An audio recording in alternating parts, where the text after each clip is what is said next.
नमस्कार दोस्तों, आप सभी का अपने मैथ क्लासेस में स्वागत है। लास्ट क्लासेस में हमने पढ़ा था रेशनल नंबर यानी परिमेय संख्या क्या होता है और उसके rational properties of rational number के बारे में हमने लास्ट क्लासेस में देखा था। और आज हम देखेंगे डिस्ट्रीब्यूटिव लॉ यानी वितरकता, एडिटिव आइडेंटिटी, योज्यतात्मक और मल्टीप्लिकेशन आइडेंटिटी यानी गुणात्मक तस्मक क्या होता है इसके बारे में चलिए जानते हैं। देखिए, डिस्ट्रीब्यूटिव लॉ यानी वितरकता, क्वेश्चन आपको इस तरह दिया रहेगा, ए ब्रैकेट बी प्लस सी, इसको आप सॉल्व करते हैं ए into B plus A into सी। कैसे आया चलिए देखते हैं। ए यहाँ कुछ नहीं देखा है, इंटू है, A into B, A B plus A into C, A into C. इसे हम एग्जाम्पल के तौर पर लेते हैं।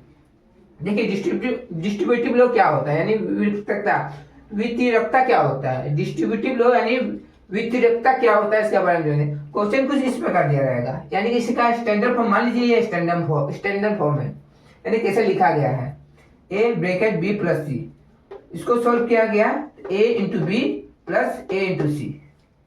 इसको आप इस मान लीजिए ये क्वेश्चन दिया गया है, क्वेश्चन इस प्रकार दिया गया है, इसको आप इस तरह भी सॉल्व कर सकते हैं। इन दोनों में से कॉमन निकाल लीजिए ए और इन दोनों को ब्रैकेट में लिख दीजिए।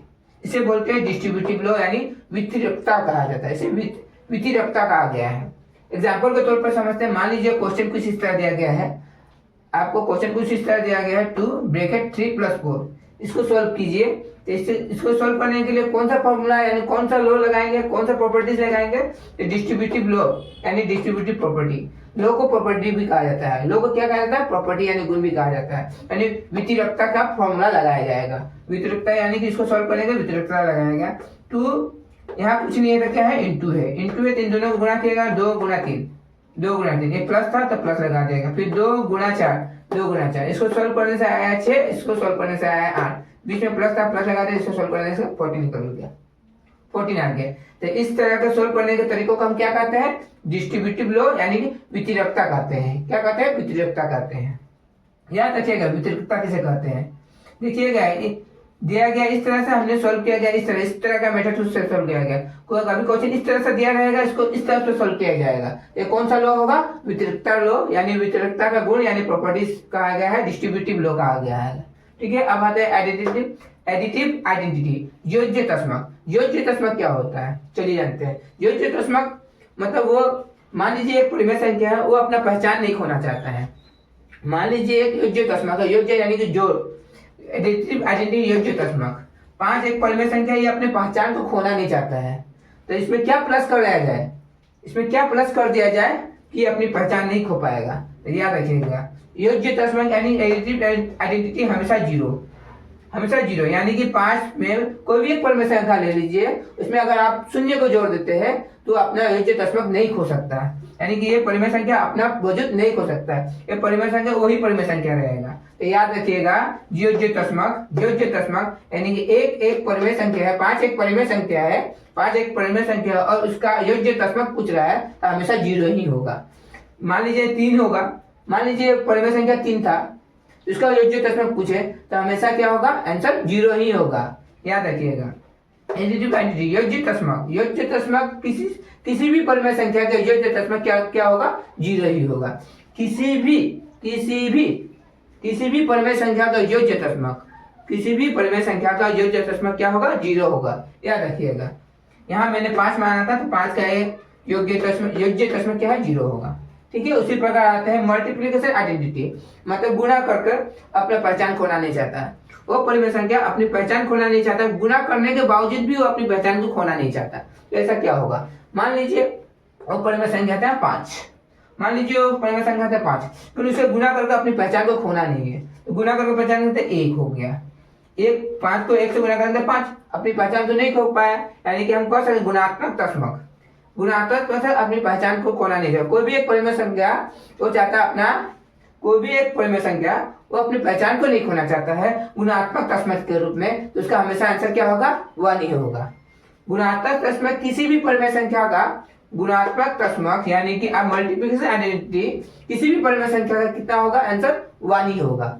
मल्टीप्लिकेशन आइडेंटिटी यानी गुणात्मक तस्मक किसी भी परिमेय संख्या का कितना होगा आंसर 1 ही होगा, ये याद रखिए। मान लीजिए मैं 5 एक परिमेय संख्या था, उसका गुणाकार क्रमांक कितना होगा 1। तो 5 एक परिमेय संख्या है और उसका गुणाकार क्रमांक क्या है 1 है।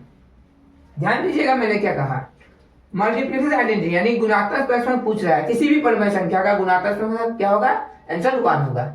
और एडिटिव यानी एडिटिव आइडेंटिटी पूछेगा, जो प्रश्न पूछेगा किसी भी परिमेय संख्या किसी भी परिमेय संख्या का अगर योज्य तस्मक यानी कि एडिटिव आइडेंटिटी पूछ रहा है तो आंसर क्या होगा 0 होगा, 0 0 होगा। आज के वीडियो में हम क्या पढ़ेंगे, प्रतिलोम यानी इनवर्स के बारे में पढ़ेंगे। एडिटिव इनवर्स यानी योज्य प्रतिलोम, मल्टीपल इनवर्स यानी गुणात्मक प्रतिलोम होता क्या है इसके बारे में आज जानेंगे। एडिटिव इनवर्स यानी कि योज्य प्रतिलोम, जब भी हम योज्य प्रतिलोम को हल करते हैं, जब भी हम योज्य प्रतिलोम को सॉल्व करते हैं तो उत्तर हमेशा 0 होना चाहिए, हमेशा उत्तर 0 होना चाहिए। यानी कि एडिटिव इनवर्स यानी कि योज्य प्रतिलोम को जब भी हम सॉल्व करेंगे उसका आंसर हमेशा 0 आना चाहिए।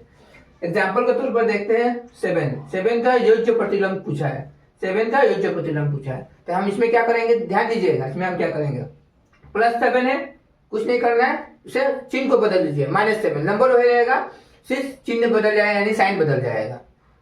7 है, इसका योज्य प्रतिलोम +7 है, -7 हो गया।